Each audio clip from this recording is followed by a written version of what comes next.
Hi guys, welcome to முப்படை training academy. So எல்லாருமே ஆவலா எதிர்பார்த்துட்டு இருந்தீங்க. பிசி எக்ஸாம் முடிஞ்சிருச்சு, ரிட்டர்ன் எக்ஸாம் ரிசல்ட் வந்துருச்சு.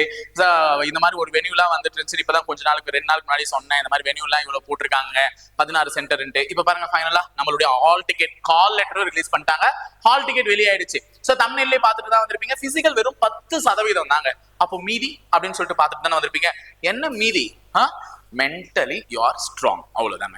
எல்லாருமே பிசிக்கல் நினைச்சு ரொம்ப பயப்படுறது என்னன்னா, ஐயோ பிசிக்கல் எங்க நான் சிங்கிள் ஸ்டார் போட்டு இருக்கேன் சார், டபுள் ஸ்டார் வராம போயிடுமோ, இல்ல நான் இன்னும் சிங்கிள் ஸ்டாரே எங்கன்னா தவற விட்டுருவனோ அப்படின்னு சொல்லிட்டு நிறைய பேர் பயந்துகிட்டு இருக்கீங்க. பிசிக்கல் எல்லாம் 10% தாங்க. என்னதான் ஒருத்தர் நீ பண்ணிடுவே, நீ பண்ணு, தாராளமா பண்ணு அப்படின்னு சொன்னாலும் ஒருத்தருக்கு மனசுல, அதாவது மென்டலா அவங்க ஸ்ட்ராங்கா இல்ல அப்படின்னா அவங்களால டெஃபினட்டா அதை அச்சீவ் பண்ண முடியாது. அப்போ உடல் உழைப்பா அவங்க கொடுக்கறது, ஒரு கோச் சொல்றதாகட்டும், அல்ல அவங்க என்ன கைடன்ஸ்னா பண்றதாகட்டும், எல்லாமே அவங்க கொடுக்குற ஒர்க் அவுட்ஸ் எல்லாமே உங்களுக்கு வெறும் 10% தான் உழைக்க போகுது. நீ தான் ஃபர்ஸ்ட் மென்டலா அதுக்கு ப்ரிப்பேர் ஆகணும். உன்னால முடியும், உன்னால மட்டும்தான் முடியும்னு சொல்லிட்டு நீ அதுக்கு தயாராயிக்கோ. கால் லெட்டரும் வந்துருச்சு. இதுக்கப்புறம் எக்காரணத்துக்கு அந்த மனசுல இருக்கக்கூடிய தளர்வை தளர விட்டுறாது மனசை. ஓகேவா? சோ கண்டிப்பா உன்னால முடிஞ்ச முயற்சியை கண்டிப்பா கூட அதுக்கான எஃபெக்ட் கொடு. நீ நினைக்கிறதையும் மீறி தான் அது பலனை கொடுக்கும். சரிங்களா?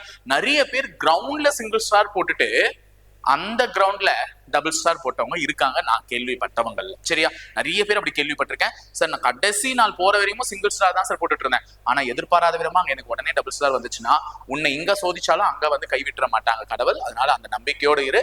கண்டிப்பா உன் மனசை மட்டும் தளர விட்டுறாத. அதுதான் உன்னை பாக்கி 90% உன்னை காப்பாத்தி கூட்டிட்டு போகுது. ஸோ கால் லெட்டர் தான் வந்திருக்கு. டவுன்லோட் பண்ணி வச்சுக்கோ. எங்க வந்திருக்கு எல்லாத்தையும் செக் பண்ணி வச்சுக்கோ.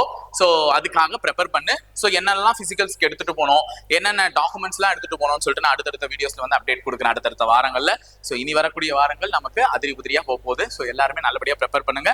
ஸோ பயத்தை மட்டும் தளர விடாம உடம்பையும் பார்த்துக்கோங்கம்மா. உடம்பு ரொம்ப ரொம்ப முக்கியம். உடம்பு இருந்தாதான், சுவர் இருந்தாதானே சித்திரம் வரைய முடியும். உடம்பு நல்லா இருந்தாதான் நம்மளால பிசிக்கல் பண்ண முடியும். ஸோ உடம்பு எல்லாருமே சேஃபா பார்த்துக்கோங்க. ஸோ நீங்க கண்டிப்பா நல்லா பண்ணணும், நல்லபடியா உங்க உடம்பு இருக்கணும்னு சொல்லிட்டு நானுமே ப்ரே பண்ணிக்கிறேன். நீங்களுமே ப்ரே பண்ணிக்கோங்க. இணைந்திருங்க, தொடர்ந்து பயணிப்போம் முப்படை பயிற்சி மையத்தோட. நன்றி, வணக்கம்.